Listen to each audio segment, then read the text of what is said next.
This podcast is a member of the Place to Be Nation family. Visit us at placetobenation.com, the only place to be in your pop culture world.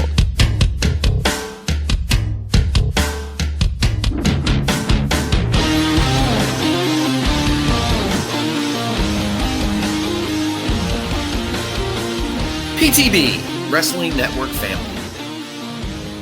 Let's shake hands and toss the streamers. It's been a while since we've done this. But tonight, we're going to lower the lights, at least around the ring, and shine brightest in the middle for the Pod of Honor. I'm your co-host, Scott Criscuolo. Hi, everyone. We're kicking things a little differently. I know this is usually a main event slot, but when the new year started, me and the trio, I am part of the trio, me and the other duo, decided to do things a little differently. So when one of us is out, we adapt to something different. So the Boogie of the Bayou, Mr. Andrew Reich, could not join us this week. So instead of doing main event, decided we'll talk a little current wrestling out of the gate, and then we'll get into the fun stuff. We decided to go back in time and bring back we haven't been able to do the show in a couple of years. We had a great, fun first few episodes. How many are there? Well, let me ask this guy. He, of course, is my compadre who always buys the streamers because he makes more than me. And if there's anybody who would be the politest wrestler on the planet, it's Chad Campbell. Oh, no, sorry. It's because he is the best. And that is, of course, Steve Aloysius Willie. My wife makes more than you. I probably don't make more. I do okay. I gotta do almost two separate jobs to do it, but I'm okay. But no, anyway, Steve, you're the best. Always a pleasure. Yes, we were gonna do. We decided with Boogie off this week, not being able to make it this week. He's got to work late. Boogie, we miss you. He hopefully will return for our next episode in 2 weeks, the main event. Steve and I decided we'll go a little differently. We'll talk a little current because the Royal Rumble did just happen this past weekend, and we'll get into some of that, but then we're going to have a little fun tonight. So something that happened at the Royal Rumble precipitated Steve coming up with this idea. Mm-hmm. So welcome to the Pod of Honor. Is this our 6th episode? Yeah, it sounds about right. Yeah, I think we did 4 or 5 episodes. We did a couple of and do like a crossover shows. Right. We did a couple of full shows. Then we did some. I think we did some Danielson. Mm-hmm. I think we did some Bryan Danielson matches. So yeah, go back into the catalog. We did. Yes, we did an episode when Jay passed away. That's right. We did an episode when Jay passed away. So with Boogie not here this week, we decided to give main event the show the week off and bring out the streamers and enjoy the Pod of Honor. Now, this is kind of Ring of Honor, sort of, not really, but sort of, because we're honoring a guy tonight who was in Ring of Honor for a brief time, but he is now officially, at least in storyline, retired from WWE, and that happened this past Saturday. So, of course, this past weekend was the Royal Rumble out in Saudi Arabia. And one of the matches that happened was Gunther is adding to his list of retired guys on the back of what would be a pretty cool T-shirt. Of course, we know he retired John Cena back in December. He retired somebody before that. Goldberg, I guess, right? Mm-hmm.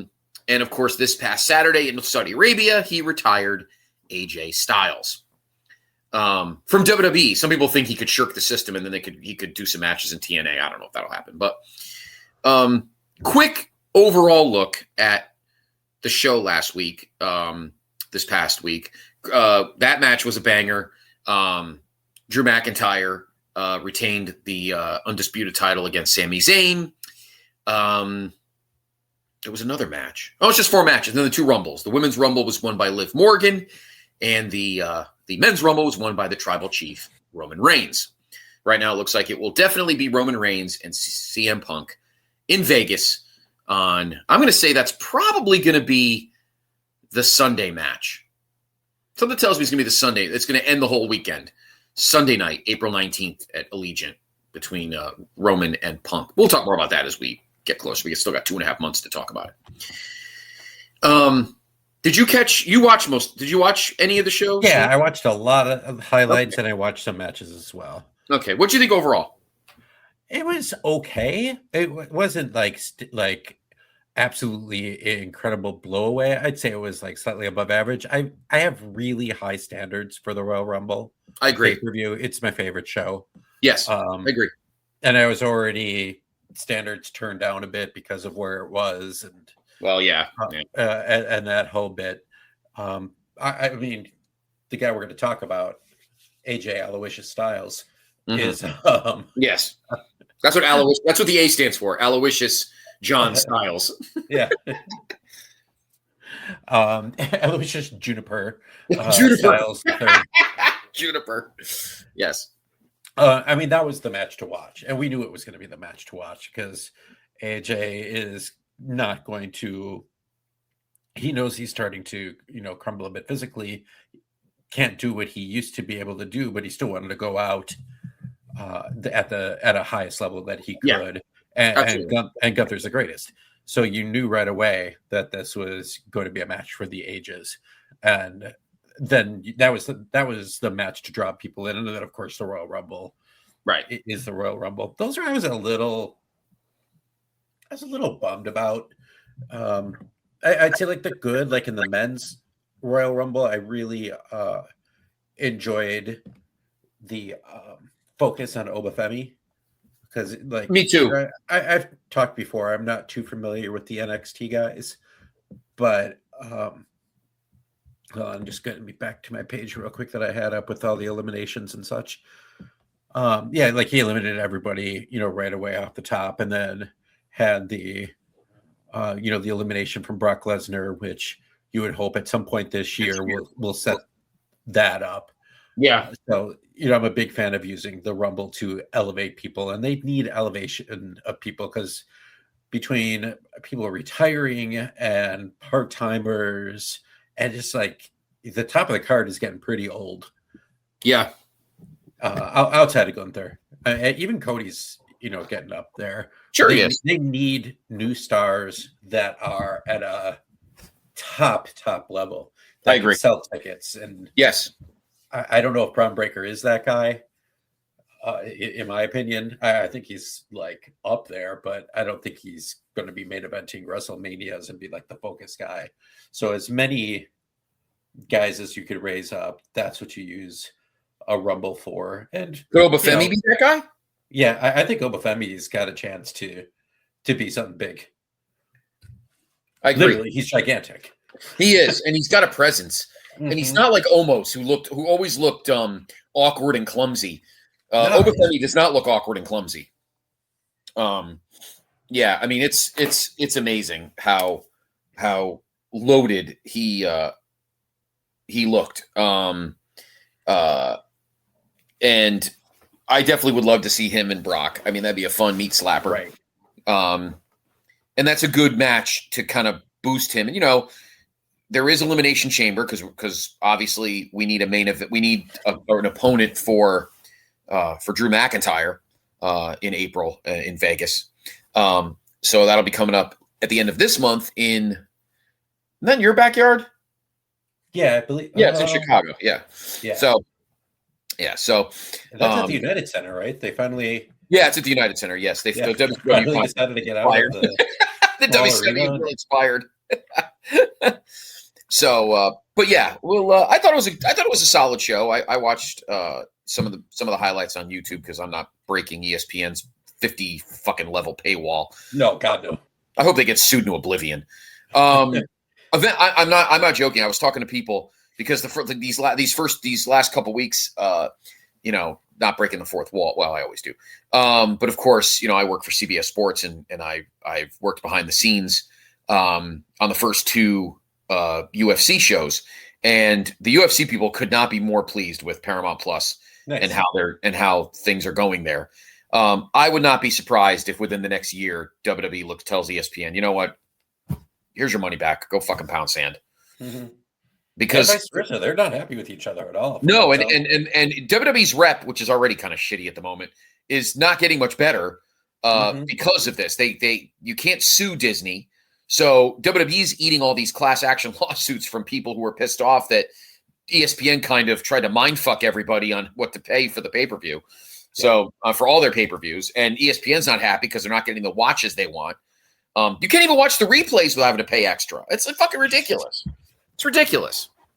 Absolutely ridiculous. Anyway, that's another topic for another day. I like having Boogie on here, but for that. But of course, before that, obviously we're not even close because what is it? March 12th is AEW's next pay-per-view, which is Revolution. We got plenty of time to talk about that. I don't even think there's a card set yet. So no, they have a Grand Slam Australia is coming up, and that's going to kind of be like a Saturday night main event. Yeah, like the February Phil show. Yeah. Type of like a high end Dynamite. I think like MJF's going against King. I think Omega's going against Andrade. Biggest tag team of all time, Orange Cassidy and Tony Storm. Oh my God, are going against. They are so amazing. Marina Shafir and God, who else is it? Mox? No, it's not. No, Wheeler Yuta. My bad. Yeah, Wheeler Yuta. It's going to be a hair versus hair match. Oh my God, Steve, they have been fantastic. Mm-hmm. The two of them. Toni Storm is just amazing. She's just amazing. She can make anybody great. They should pull. Honestly, screw it. They should pull. The AEW doesn't care about rules. They should do what they did to Tessa Blanchard. Just have Toni Storm win the AEW World Title. Why not? Screw it. Anyway, so we'll talk more. Current stuff. In 2 weeks when Boogie returns for our next regular episode of Main Event. So what we wanted to do tonight, this week, here on Pot of Honor, is to go back in time and talk a little bit about the history, the career and the legacy of AJ Styles, because he is definitely, how they used to say, like during the Monday Night Wars, Taker was the face of WWE and Sting was the face of WCW. And I guess you could say like Shane Douglas or, RVD or Sabu was the face of ECW. There is no doubt, even though he's been in the company now 10 years, there is no doubt that forever AJ is the face of TNA. Not Barrett. Not Bruce, not Glenn Gilberti. Oh, God. But AJ. AJ is the guy that kept eyes on TNA when pretty much there was nobody else to watch. And he kept eyes on the product until they started accruing the Kurt Angles and the Christians and the Bookers and the Stings and the Joes and then they had that kind of like sweet spot between 2007 and 2010 when they really were a very, very good product. And then they tried to do Monday Night and everything went so. And then Dixie pissed him off and he ended up showing up at the 2016 Royal Rumble after having some banger matches where we are tonight in Japan in 2000. What was it, Steve? Like mid 14 to 14, yeah. Well, 14, he had that Dixie Carter era when he basically was gone for like 6 months in 2013, and then came back for the end and had like the feud with Bully Ray, and it was just really, the whole thing was kind of bizarre. Yep. And they kind of tried to turn the shoot contract issue into a storyline. And it blew up in her face, and it was quite odd. And then so he left and went on one of the greatest all-around indie runs ever, in my opinion. A 2-year period where he was primarily based in Ring of Honor and New Japan, but I mean, he even showed up in Chikara. He did like did he? What is it called? The trios tournament that they always did. Oh, right. The Young Bucks. Yes. I remember you telling me that. Well, It was that. It's funny you say that, Steve, because when I was at the 2000, it's funny, I always bring this match up too, but you just softballed it to me. When I was in Philly, or when we were the PTB crew, when we were in Philly for the Royal Rumble in 2015, we went to the ROH TV taping the night before at the ECW arena, and I watched I mean, I know that Seth Cena Brock match the next night was really, really good, but this might have been the best match of the weekend. And it was AJ and the Bucks against Cedric, ACH, and Seidel. Oh, and I just rewatched that. I watched that match. They threw it up on YouTube, and I remember you talking about it before, so I threw it on the other day when I was on the treadmill. Yeah. It had like the murder, death, kill, ultimate finisher. Yes, yeah, it did. Yeah. That match is just amazing. Search it out, everyone, if you haven't seen it. It was like an Indie Taker Styles Clash combo. It was crazy. No, Jesus. It was insane. Yeah, look it up on YouTube. Please check it out. It's on the Ring of ROH channel. Is that where you found it? Yeah, go to the ROH YouTube channel. It was I don't remember the exact date. Well, I watched it the night before. I don't know if it was live. I don't remember, but it's January of 2015, and it's an ROH TV taping match, and it's Matt Seidel, ACH, and Cedric Alexander against AJ Styles and Brothers Jackson. And you know me, I'm not the biggest Bucks fan, but that match was just out of this world. So check it out. So since when we found out that Mr. Reach couldn't join us tonight, we kind of pivoted to bringing back this show tonight, and this show will be back in the future. This isn't a one-time thing. I asked you, Aloysius, to throw the topic out. Your call. You know me. I'll watch anything with you. I'll watch fucking manatees fuck if it's good work rate. It's one of my favorite shows. It's a great match at Chikara. It's called Manatees Fuck. So I asked you, you pick whatever you want to do. And you decided you wanted to pick two matches that AJ did to kind of mark time. So the first one you watched off air, we're going to watch together now, and then we'll watch the second match together. So this match is from the 2014 G1 Climax. And it is, I actually have to get the match got screwed up. There we go. The date is August 1st, 2014. It is, I guess, the 8th match on night, I don't know, 12 or whatever the hell it is. 5 nights. It's about 10 days before the final. I believe night 7. I believe Okada won that one, right? He fought Knock in the final. And I think Okada won. I might be wrong. Figured you would know. You would remember. Probably. Yeah, I'll look it up. I'm not good at any of all the years. Yeah, I know. I'm this guy. You know me. I'm a total Uber nerd. I'll look it up. Anyway, so we're going to go back to our first match. We're going to go back to August 1st, 2014. It is part of the G1 Climax match, and it is Minoru Suzuki taking on AJ Styles. This should be a ton of fun.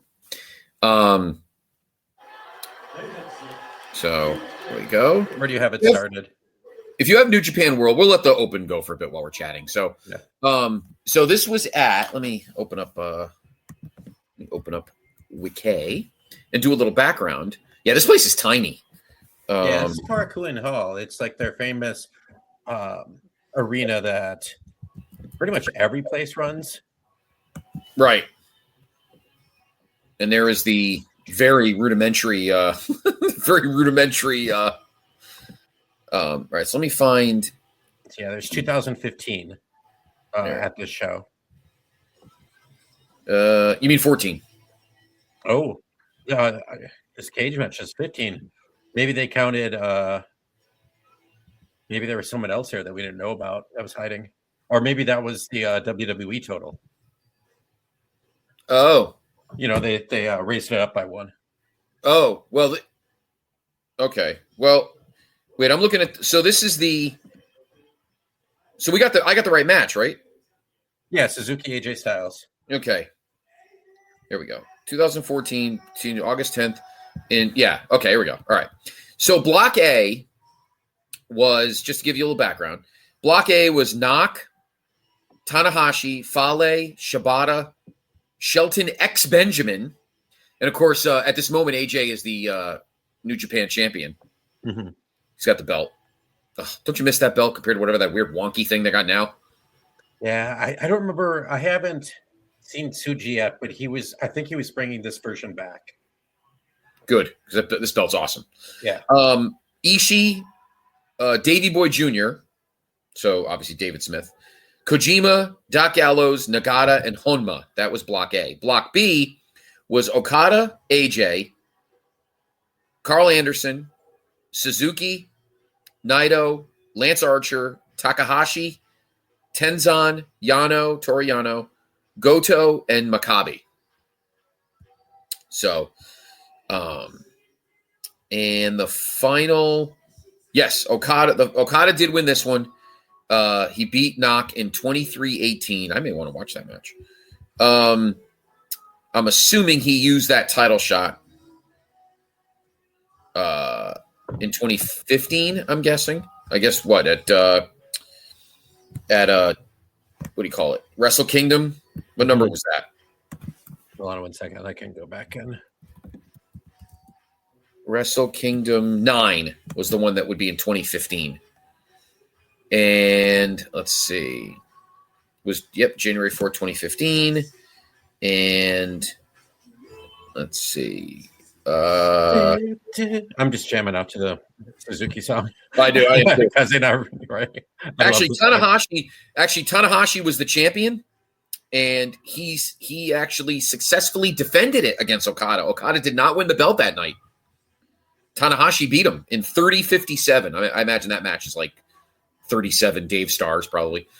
I look at Suzuki, Steve, and I just want to see him just literally beat a guy like till he can't breathe. Oh yeah, I just want to see somebody just till their lungs are just drooling everywhere. Yeah, honestly, in this building there can't be more than what 3,000 people. 2,000. Yeah, there's 2,000. 2,000. This is when AJ. So Tanahashi beat AJ at the King of Pro Wrestling 2014, which was in Tokyo. Your favorite arena, the Ryogoku Gikugonka, yeah. And that was in October. Yeah. This is when AJ had his awkward hair face. I don't know who had better hair. Are you face to face with the two face to face right now? Yes. Suzuki's got who's got the weirder hair? I don't know. It's pretty close. This is where Suzuki went bald and he had like his mohawk in the yeah. Yep. But I think it's still better than Styles' kind of awkward half grown hair. But yeah, I just watched this morning. I don't care. I'll watch it again. Oh my God. And now I just want to see chops. And so, yeah. So obviously the winner of this tournament was going to get a title shot at Wrestle Kingdom 9, which is the one that took place January 4th, 2015. I just gave you the totals. Kenny and Taguchi wrestled for the junior heavyweight title on this night at Wrestle Kingdom, Steve. Yeah, this is where Kenny was like as part of the Bullet Club. Yeah, the Bucks came out with him. Mm-hmm. Speaking of the Bullet Club, they dropped the belts to Goto and Shibata, Doc and Carl. Ugh. AJ fought Naito at Wrestle Kingdom. I'm sure that was a banger. And I like this match. The crowd is very interesting because technically the Bullet Club are heels. Suzuki and Suzuki Gun are heels. But they are like in love with AJ's like athleticism because you don't actually see that with guys here. It's more pounding. And Suzuki's just like, hit me. Wow, he is fucking forearming his face. This is what is it about Suzuki? Like, did he always have this gimmick, Steve? Like, or did he get it when he got older, when he didn't want to be as mobile and he just wanted to be a fucking meat grinder? Well, was he always a meat grinder? He was always a meat grinder. He was actually in Pancrase for a while. He went from wrestling to MMA. Wasn't the greatest, and then came back. And yeah, the great thing about it is like he's still doing this now. Like he's still touring, he doesn't have to do much, doesn't have to take many bumps, but he's still in great shape. He's probably mid-50s at this point. Right? Probably slightly a little older than I am, probably. Yeah. I will say though, this looks like a great place to watch wrestling. This building. Oh yeah, this is one of my dream spots to go. It's very famous. Like literally every promotion runs it. It's one of the. It's just very historical. Right. Now, Steve, in a perfect universe, if the day ever came where you and I went to Japan together, you know where we'd have to go eat? At the steakhouse, of course. We got to go to Ribeiro's. Because if any two men, maybe Dr. G, but if any two men could rock the fucking windbreaker, it's you and I. We would totally kill the fucking satin jacket. Totally kill the satin jacket. You can get them on Amazon, or I feel like it's not the same. I feel like it's cheating. It's probably like a knockoff of some sort. Yeah, I feel like it's cheating. I got to get to Ribeiro's. He did the arm bar in the ropes. Yes. I don't know if you've been. Yep, I did. Now he just ran up the apron and kicked AJ right in the fucking sternum. Yeah, he's a fucking lunatic. I love him. And we'll have a second AJ match right after this. So yeah, he's just got the best facial expressions. Yeah. Now, AJ Steve was in. Oh, he just whipped him into the barricade and broke it. Oh no, it was a gate. Okay, never mind. He threw him at the gate, and the gate kicked open. He didn't break him at the barricade, but the barricade. Now he's pulling the arm around the barricade bar. How do you do a count of 5 while you're outside the ring? Now I'm a little. No, it's Red Shoes. He's such a boob. The cool thing about like AJ's ROH run is that he was doing all sorts of indies, but like after a while, he just started doing matches with just random guys. Like he had a one-on-one match with Hanson, so that was the E-Bar of the War Raiders now. Right. I saw a match with him and ACH that I saw live. No, that was in Vegas. All right, so they're in the crowd now, and this is when he was like eating his fingers. Yeah, when he shoved through the chair, he put his arm in the chair and did an arm bar. Yeah, and he's eating his fingers. I fucking love this guy so much. Yeah, he did like a singles match with Mark Briscoe with Bobby Fish. Went to England, had a match with Ospreay, Adam Cole, and then towards the end of his run, and then he started doing a little bit bigger matches. So obviously, we know between his time that concluded in TNA and when he made his debut at the Royal Rumble in 2016, he was here for the most part and ROH. So he was, here for about a year and a half. But was this the first time he was in Japan? Was he in Japan a lot when he was in his like salad days in TNA, like in the mid 2000s, or is this the first time he was in Japan? Do you know? I don't know. I can go back. I think he was. He did a couple of here and there's. Like here's one against Tiger match and like that was an IWA Mid-South. It's some real old PWG stuff. Are you on Cage Match? Yeah, I'm just going back through 05, that 04, 05 era. Right now, he's got a wicked arm bar on him in the ring. Right? Arm bar. I just think of arm. I think of Chris Jericho. Yeah, he really just. Yeah, he's cranking working on the arm. Jesus Christ! Oh my God! Oh God! Oh, now he's got him in like almost like a submission. He's got him bent over. God! Can you imagine watching AJ Styles and Ric Flair versus Abyss and Hulk Hogan? Oh God! Jesus! Yikes! Telling you, TNA had that great run. We've talked about it a lot here on the show, and I've talked about it on other pods.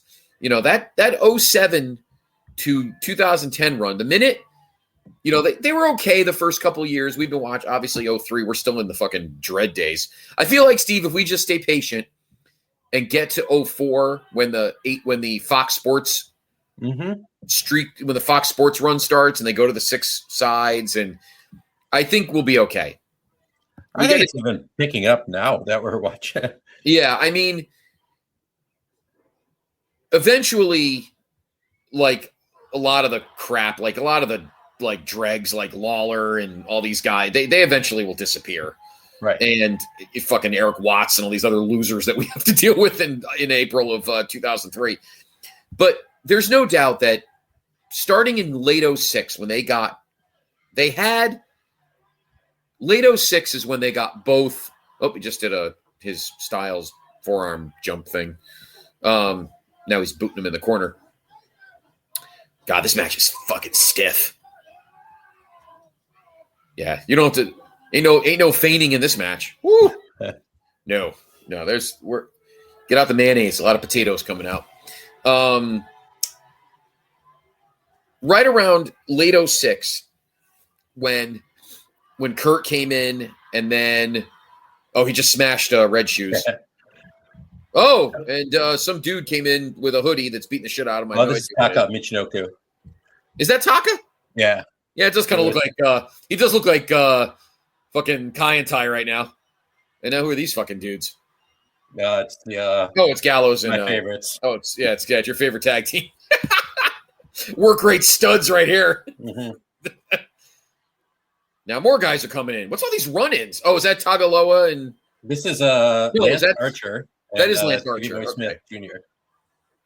This is very old version of Bullet Club, and after Balor left. Yeah, Finn at this point. Finn's in NXT at this point, I think. Right. Yeah. He might be the champion. That's why AJ replaced him pretty much. Yeah. This right here when they're going at it. This is the part I remember where I'm like, oh, this is different AJ Styles. Yeah. I mentioned off air. I first saw this on HDNet when they started doing. They were like a year or two behind. So it's probably like 2015, 2016, where they started doing matches. Oh, Jesus. Yeah, right now, folks, they're just literally just slapping the fucking shit out of each other. So good. Amazing. Yeah, when I first saw this, I'm like, oh, because it was one of the first times I'd ever seen Suzuki. Wow. Again, the date is August. If you haven't, I mean, this might be on YouTube, but if you have the NJPW World, the date is August 1st, 2014. It's during the G1 Climax. It is a match, it's a match in the tournament, I guess, or the round robin. Neither of these guys make the final. The final is between Knock and Okada. Okada wins, gets his title shot, but at Wrestle Kingdom 9 in 2015, the following January, he would lose to Tanahashi, who was the champion at the time. So I didn't realize this. This actually got Match of the Year in the Wrestling Observer. Dave gave this Match of the Year? No, the readers did. Oh, the readers gave it Match of the Year. Yeah. Let's see, 2014. Man, I wonder what Dave gave Match of the Year to. If you search it on, you can find this on Daily Motion. Okay. If you want to watch it. I'm just doing a little bit of Google searching. Let's see. Going on Wiki. Great when he does the gun chart. Yeah. The gun symbol to Suzuki's head, and Suzuki just looks pissed and grabs his fingers and starts pulling it back. That's Feud of the Year. MMA Match of the Year. Here we go. Pro Wrestling Match of the Year. This is the Newsletter Awards. Okay, yeah, you're right. Yeah, this is it. Yep.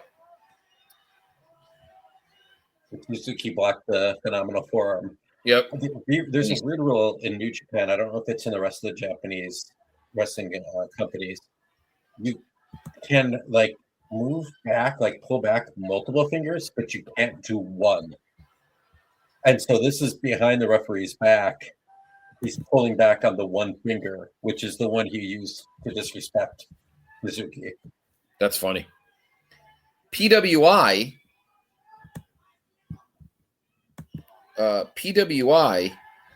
their match of what am I doing here?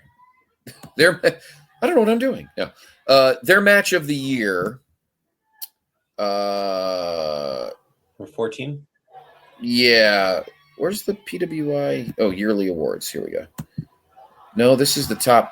Wait, did I get this wrong? No, this is the PWI 500. I want. Didn't they? Oh, here we go. Match of the year. Here we go. Oh, it's its own page. Oh, excuse fucking me. Okay. The 2014 match of the year was it was on my birthday. It was Cena and Bray in the last man standing match from Payback. Mm. That was PWI's match of the year for this year. That's crazy. AJ. No. Would AJ have a match of the year at any point? No, probably not, because it was mostly WWE.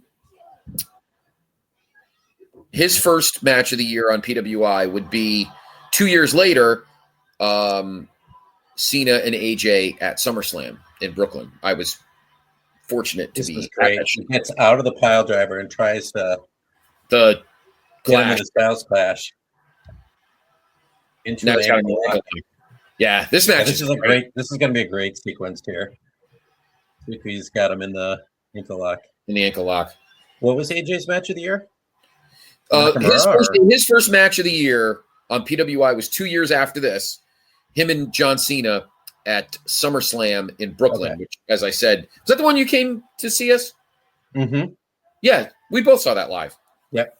And that match those Brooklyn shows just seem to mush together. But yes.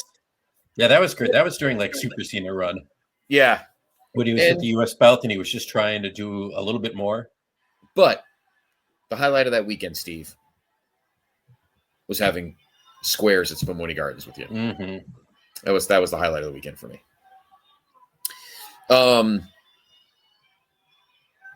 Yeah, they would have a two-person stretch. They would have a 2-match stretch after this, because I'm looking at the PWI awards, and pretty much every match every year is WWE. Right. Starting at 1992.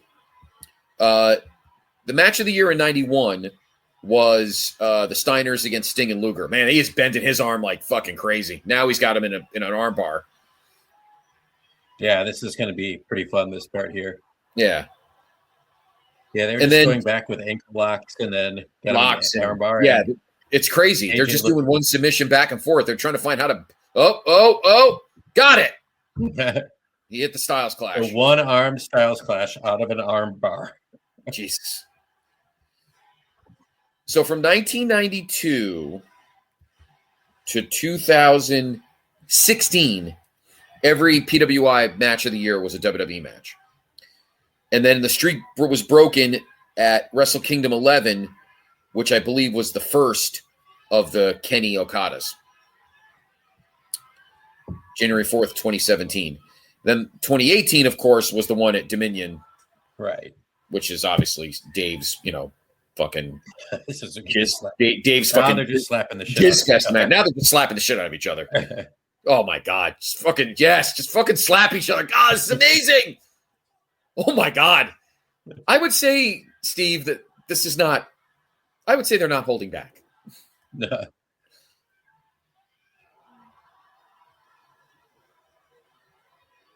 It's a straight right hand from Suzuki. Yeah. He just kicked him in the head. And then the crowd turns on him, and the ballet out of nowhere off of the straight hand. The crowd turns on Suzuki, even though he's a heel from that punch. That's crazy. Ballet and another one. Kind of deadlifting him right here. Wow. Oh. And another Styles Clash. Yeah, this time both arms. And there we go. And AJ wins. Wow. Thank you, Steve, for suggesting that delicious gift. Yeah. My God. And that's when AJ only had 3 kids, because he only has 3 dates tattooed on his side. He didn't have a sport kid yet. Watching this match. Yeah. And then AEW would have the next 2 matches on PWI. 3 matches. And then it's been Mania. Or it's been... was 2020 the tag match with Hangman and yes. Omega versus the Bucks? Yep. That was Revolution. What's that? That was before the world died. Yeah, that was before everything shit the bed. Yeah, that was on leap year day. Yep. 2019 was Cody Dustin Double or Nothing, which is still my favorite AEW match of all time. And then and then 2021, I still have to watch this match. I'm looking forward to when we get to it.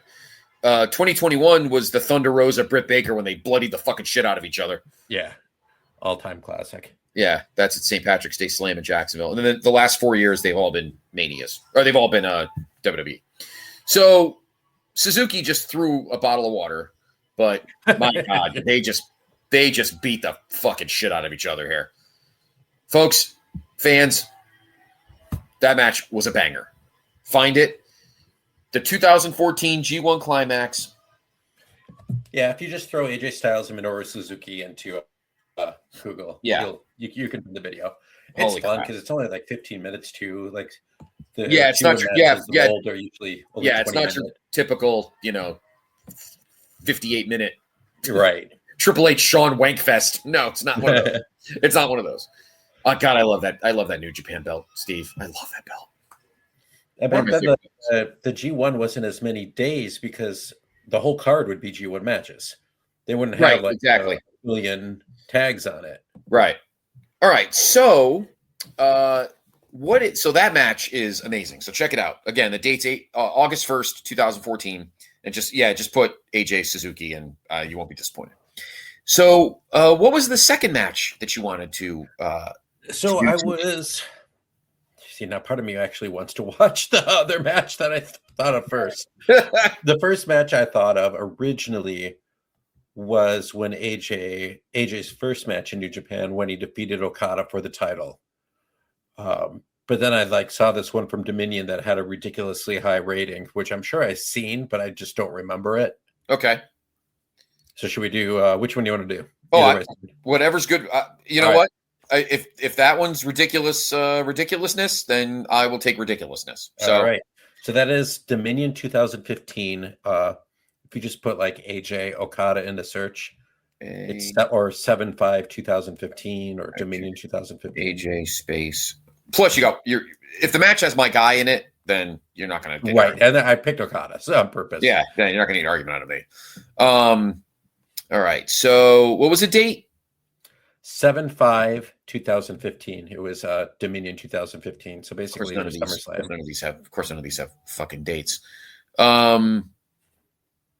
Is it this one? 9th IWGP Heavyweight Championship match. Who has the belt? AJ. All right, maybe it's this one. AJ's got the hood up with the belt around his shoulder.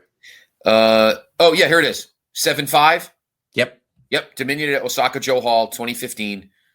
AJ. Oh, you know what? Let me just make sure it's confirmed. Let me go to episodes. Just make sure it's the right one. Okay. Let me go to episodes just to make sure it's right. It's the 9th match. Oh, what's this one up here? Goto and who? Oh, let's take a look at the rest of that card. All right, it's the last match. Main event.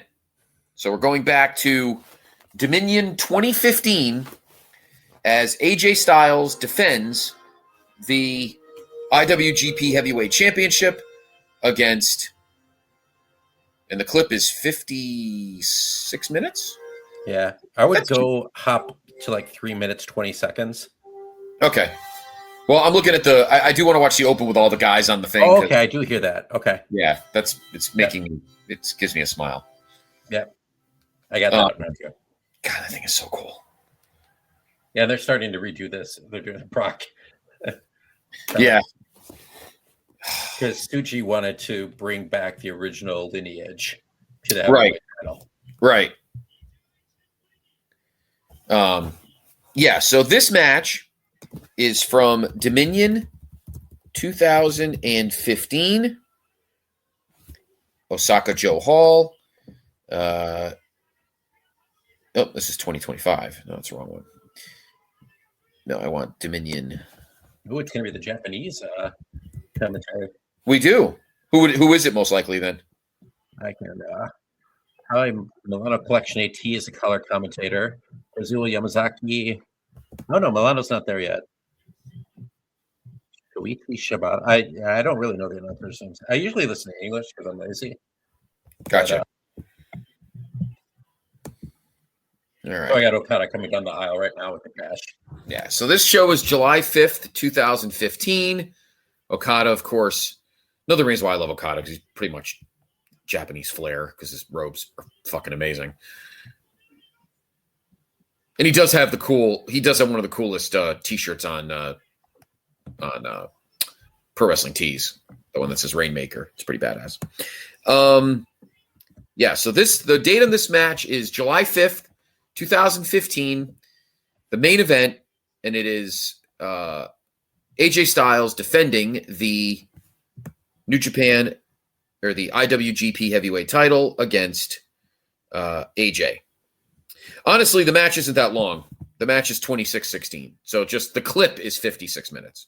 Right. So it's not the main events, they always include like the aftermath and then So I got paid for it. Talk in the ring and the backstage. Right. That's good. I was worried that it was I was worried it was like 40 minutes. Steve, I would do 57 minutes with you in any day of the week. So it's fine. But no, the match is 26-16. But yes, Steve's right. It's got all the fluffy stuff in the beginning. But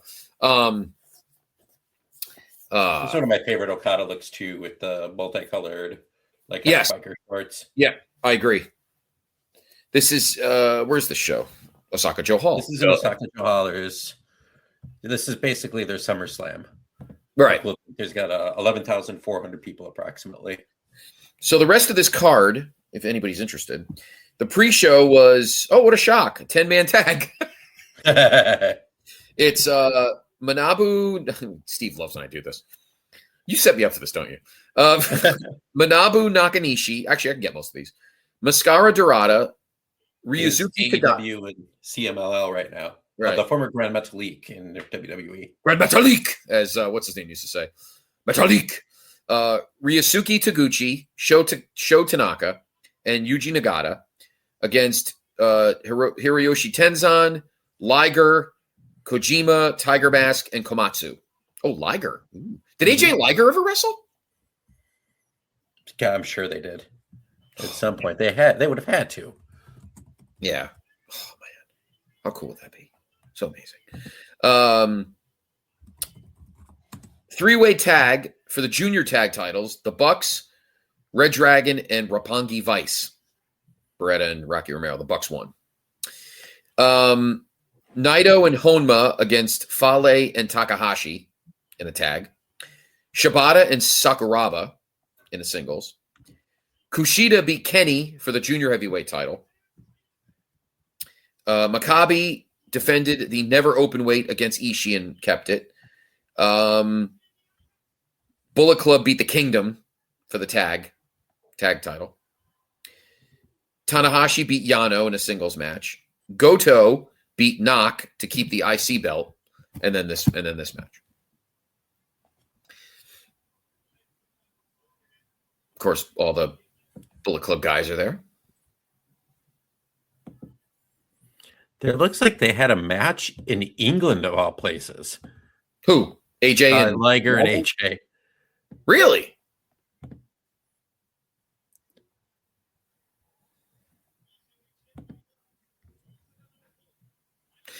I always find it funny, and again, this is my Japanese wrestling ignorance. I'm totally owning it. But why aren't any of the belts called the NJPW heavyweight title? Like, what is IWG? I mean, again, you New Japan fans are probably like, you fucking idiot. Yes, I am a fucking idiot when it comes to some of this stuff. What does IWGP mean? I always wondered that. International World Grand Prix. So it's old school. Yeah. So there was never really a New Japan championship. Gotcha. There was they had a tag league, or not a tag league. They had basically a G1 back in the early 80s. And then I think when was it introduced? I'm just going to go and look it up because otherwise I'm going to get corrected by someone and they're going to get all mad. And I'm just, you know what I say. I'm just tired. We all are. I don't want to do extra work. And who's that big blonde guy with in the Bullet Club? He looks familiar. I'm going back and forth here. Hold on. Oh, I'm making Steve multitask. That is Cody Hall, the bald guy. Yeah, that no, is, the guy with the Scott blonde, Hall's no, the one with the blonde hair. The giant one is Scott Hall's son. Ah, gotcha. Okay. Who was in the Bullet Club for a hot minute, and then they realized he just really wasn't very good.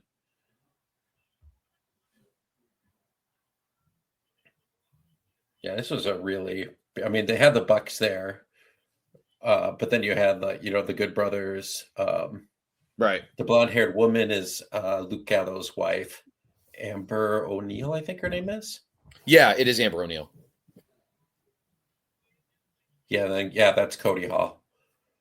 Okay. Okada came Okada's just got Gato with him. Yeah, Gato. He had him for a while. That was his guy for a while, right? Right. Yeah. And then he went with Jay White. So Gato kind of thing, also being the booker, is he would just hop from main event guy to main event guy for a while. When do you think, Steve, as we're watching, again, obviously we're focusing on AJ tonight, but just watching Okada, because just watching him always makes me smile. Because I just feel like the way he's acting in the ring and the facial expressions and the mannerisms, he is embracing without the woos, thank God. He's embracing literally 1986 flair. I mean, just walking around like he is literally the tits. And I wonder who told him, you know what? This is how you got to be. When do you think the corner turned for him? 2012? Well, he came back, he had the just absolute shit run in TNA. In TNA, which was just embarrassing. That was awful. And then, let's see, when did he get the title? Was it 2012 that he got the title? Man, I'm so bad at the years. I'm sorry. 2011. Maybe no, it's 2012. Okay. Where he came back. I think it was just all the matches he had with Tanahashi gave him that confidence, because they had a ton of matches. Right. Together. Actually, post wrestling, about a month right after the Wrestle Kingdom and Tanahashi's retirement, did a retrospective of the Okada Tanahashi matches, of which there are many, many, many. Just single matches alone, there's probably a dozen. Wow, 126 times they've been in the ring together. That's it. The only thing I wish Cage Match would do is break down, when you go to matches of a person's career, that they need to have a link to just watch just specific years. Yeah. So I'm going to do all this. Really hard to navigate. Yeah, it's a pain in the butt. All right, because I'm going back. I'm trying to go back to see. Well, I mean, with Okada too, it's just this. Even as a face right now, it's just the cockiness. Yeah, just it's just very cool. And he's really done a great job in AEW now, taking that and being a heel. Right. He's toned down his style, so he doesn't have to, kill people and, have 6-star matches every time out and do more heel shtick.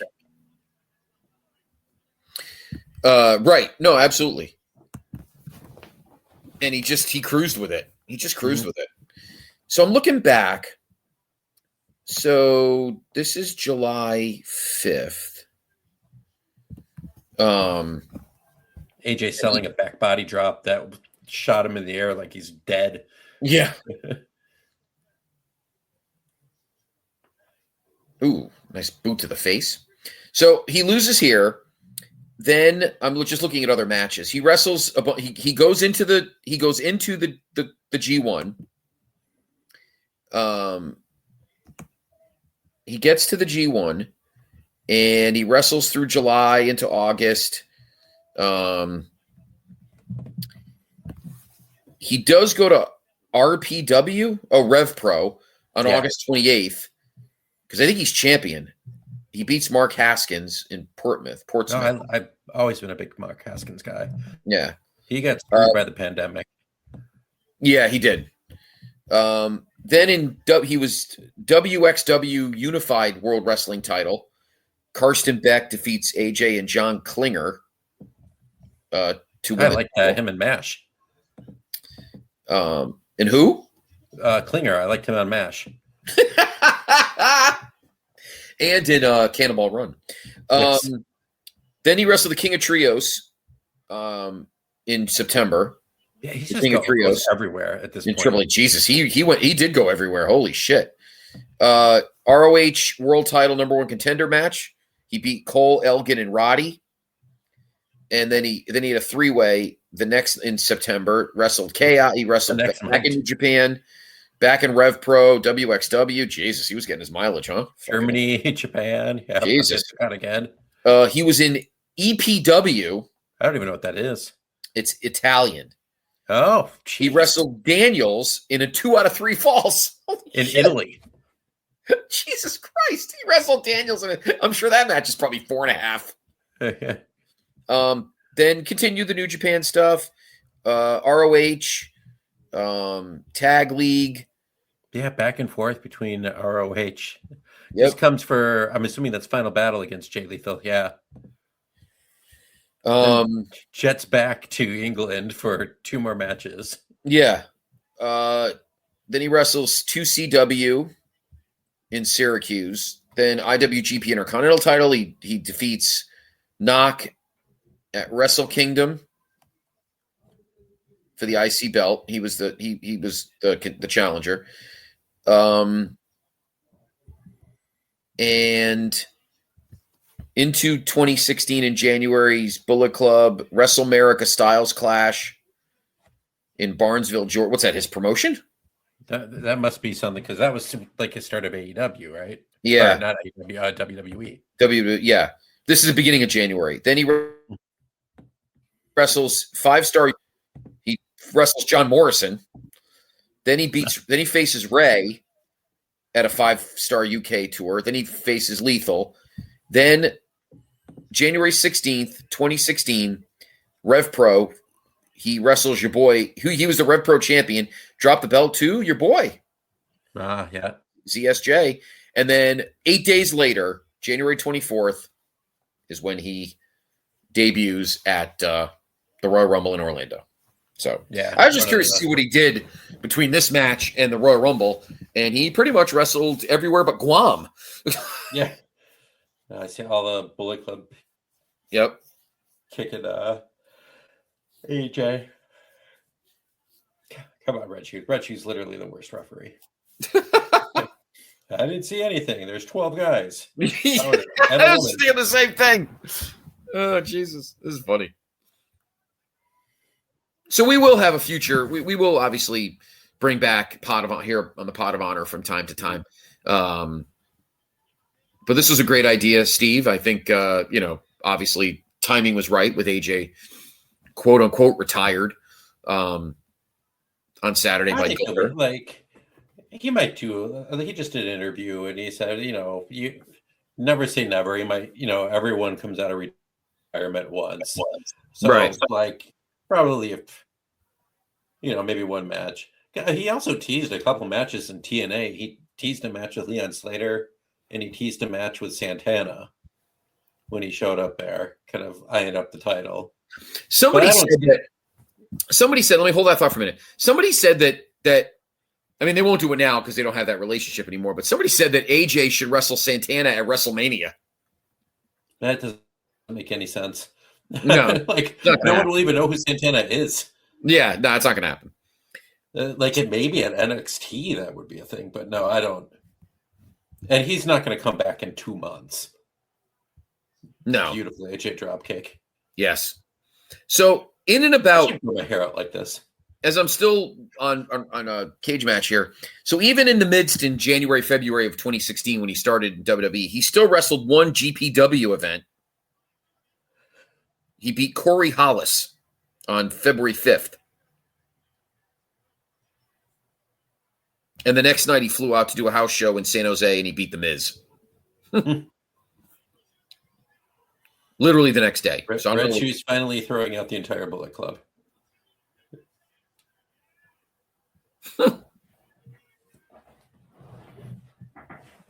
Oh, he tells AJ to suck it. Oh, he tells the Bullet Club to suck it.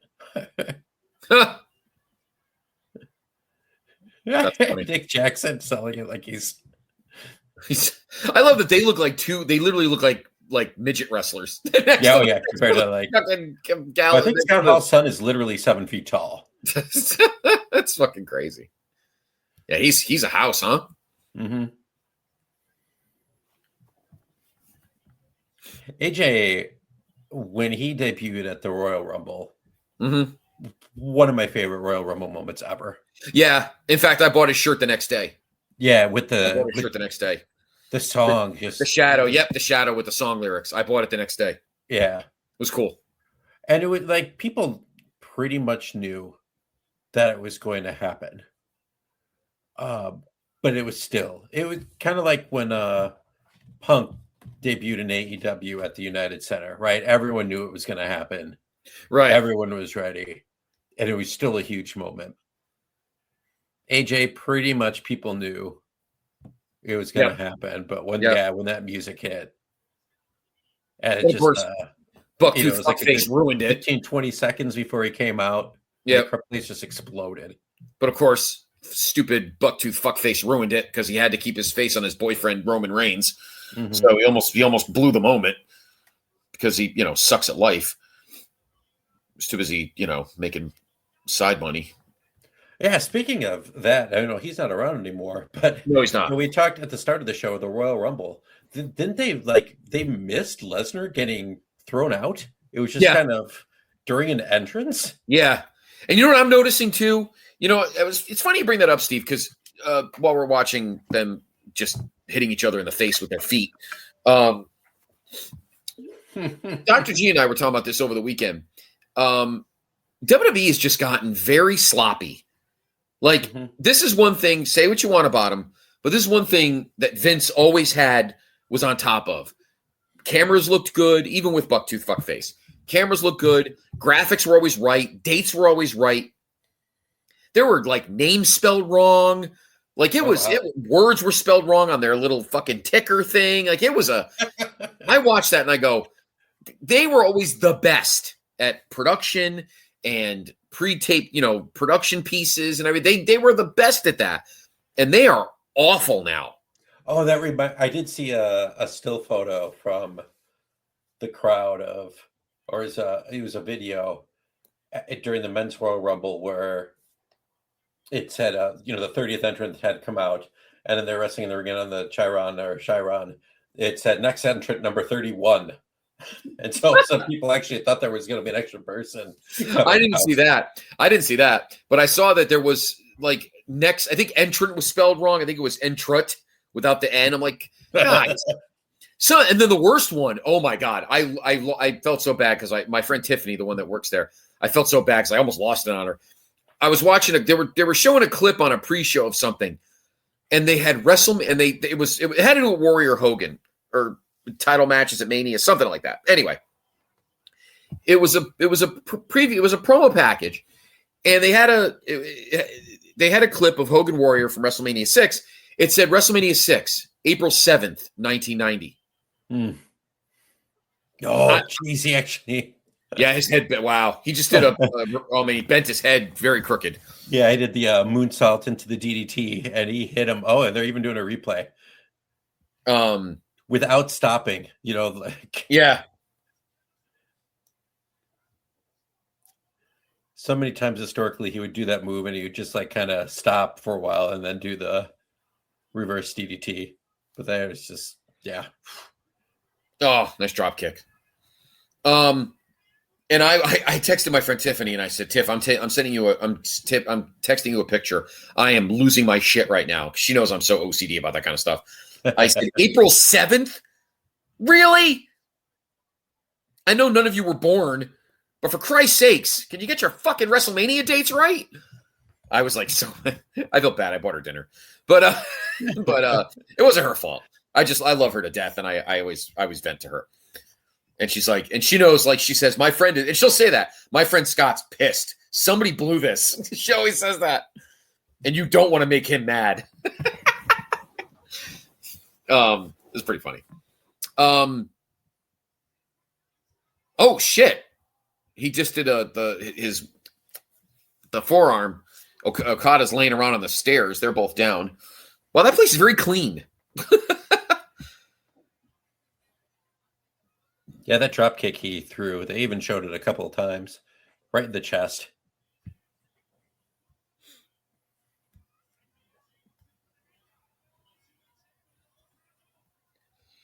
Now, again, Okada, obviously, he's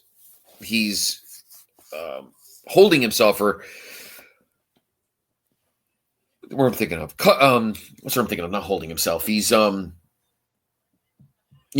working it like a heel, but that's just, it's kind of like face Flair, where he kind of acts like heel, even though he's really not. He's a face, anyway. But acts kind of like a tweener in a way. Yeah, that's kind of what this is. This has been a really great match. Yeah. Oh, and the Bullet Club are heels now, but the Bucks are kind of, they're the guys that kind of bounce around, like the chicken shits. But most of them are bums at this point, like Fale and AJ is the true leader until they kick him out and Kenny takes his place.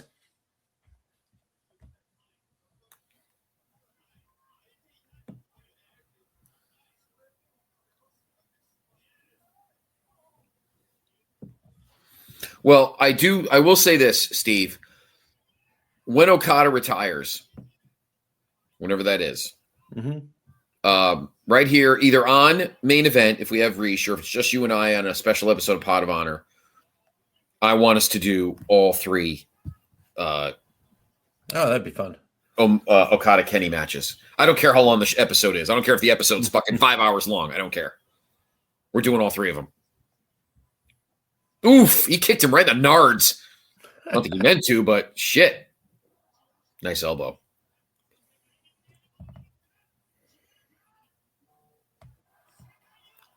Rainmaker. It was really fun in Wrestle Kingdom when he was against Tanahashi. At first, he did his, the Rainmaker pose. He did the heel one the first time when he just flicks off the camera. Right. And then at the end, when he's picking it up at the very finale, he kind of reverts back to New Japan Rainmaker Okada and does the actual Rainmaker pose before he finishes him off. That was pretty fun. Steve, since somebody else retired, you just said him, maybe that'll be our next Pod of Honor episode. Yeah. You'll have to find me your two. All 12 Kazuchika Okada matches. Oh my God, that would be so amazing. Before I forget, there is a comp of AJ in Ring of Honor of this time period. And I think it's on YouTube? No, I think it's on the Ring of Honor. Oh, the Honor Club or whatever. Honor Club. I think I sold the DVD because I was able to get quite a bit of money for it, even used. Oh, really? But it's of the time period 2014 and 2015. Okay. So it will have probably your match on it as well. But I'm almost 100%. I can even look it up as we're talking. But there's some Bullet Club stuff on there. There's some. Let's see what we got. Collections.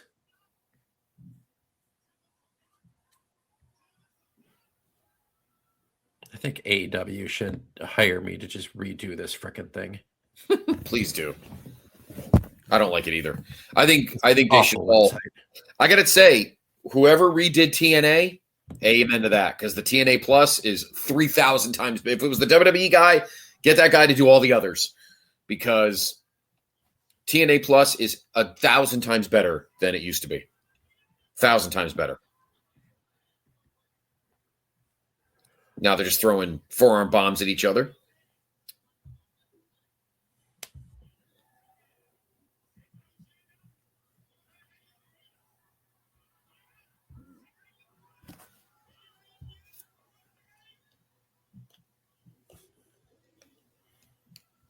Let's see what we got here. Yeah, it's just a terrible. So I'm pretty sure they like based it on the like they had like the New Japan setup to it. But yeah, it's just terrible. It's not in any specific order. I know. I hate that. There's just the OCD of all the years of the WWE Network, which is always so good. Yeah, and there's like stuff missing and that they just never bothered to fix. Okay, I gotta sign in. It's called AJ Styles. There's no place like home, and it is on Honor Club. Okay.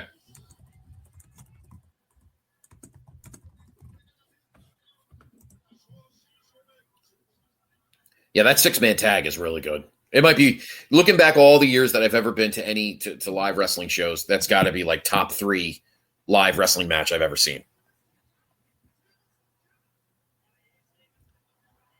The best live wrestling match I've ever seen?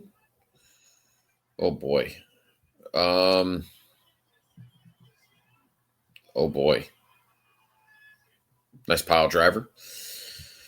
Oh crap! I have to go through all the live shows I've ever been to. And I was at Brett versus Steve at Mania. So I mean, yeah, it's hard to say anything else. That's like an all-time historic match. Well, even though we don't talk about him in public, blah blah blah. I was at the triple threat at WrestleMania 20. That was pretty good. Yeah. I was at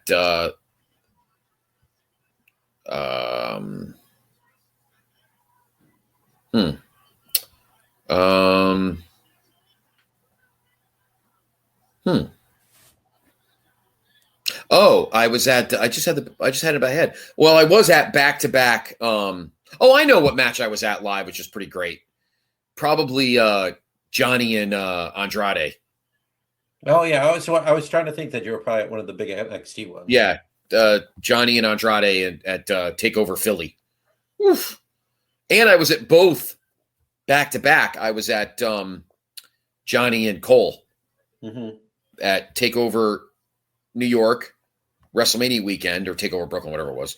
Takeover New York. And then the anniversary show in Bridgeport, which was the last show before COVID. It was on my birthday, June 1st, 2019, when it was the 2 out of 3 when Cole won the title.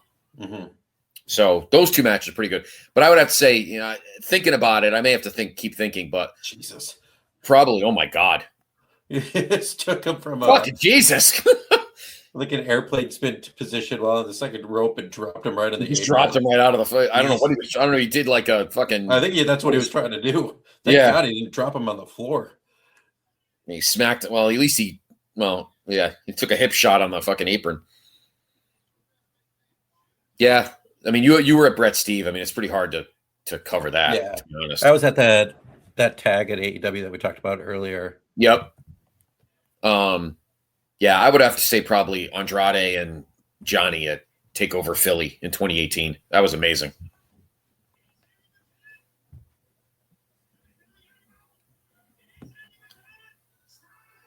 Oof. I tell you something. Okada can flush a drop kick. I will say that.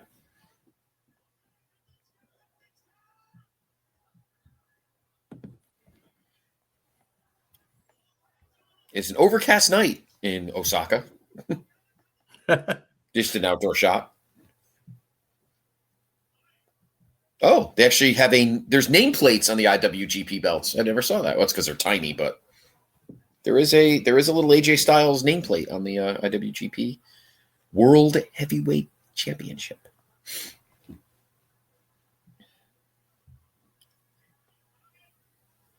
Yeah, this match has been amazing. Oh, another pile driver. Yes, that was another good one. I saw the Young Bucks versus Lucha Brothers. Ladder match, and then they also had the cage match was in 2021 was even better. Oh.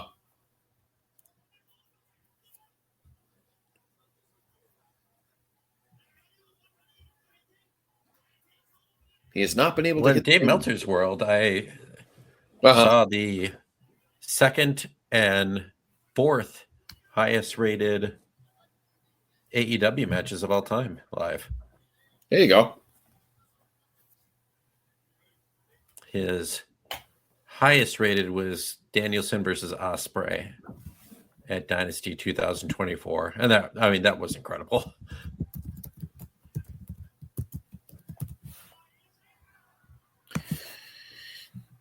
I'm taking a look at Dave's list, and I'm going to see if the match I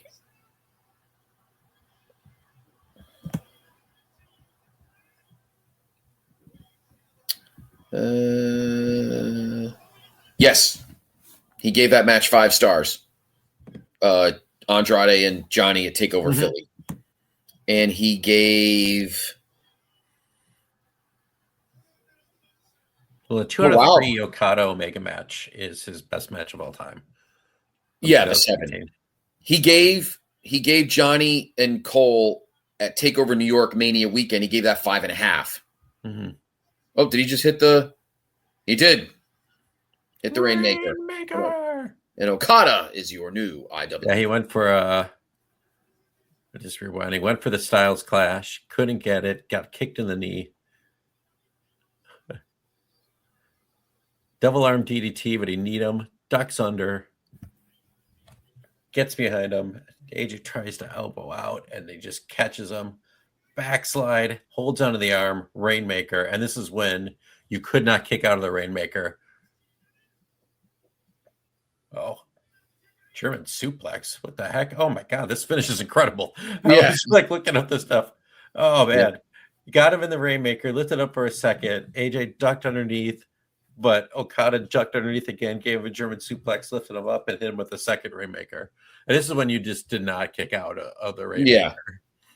But he gave him 2 anyways and didn't even give him the opportunity to kick out. You're right, exactly. That was a banger. So probably the highest rated match in terms of Dave World that I've ever been to live was Cole and Johnny, Takeover New York, Mania 35 weekend. He gave that 5.5. And he gave the rematch at Takeover 25 in Bridgeport on my birthday, 5.25. Yeah, that's his highest rated WWE match of all time, the 5.5 one. Though I'm sure if he went back and redid stuff. Yeah. That stuff doesn't bother me too much.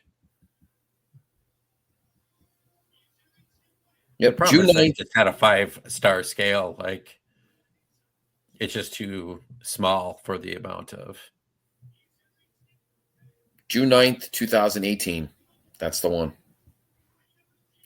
Dominion 6-9. I wish there was you could search the worst match of all time. The WLC match with the midgets on the step ladder. I unfortunately there's so many that aren't rated, and so you can't. I know actually see that because that would be hilarious. Just so the last match, the most recent match Dave graded was Road to the New Beginning. Umino and Yumura versus Ishii and Taichi on January 19th. He gave that 5.25. He gave Okada Tanahashi 6. Did you know that? What's that? He gave at Wrestle Kingdom last month. He gave Tanahashi Okada 6. Oh wow! So now, of course, Guido is doing the.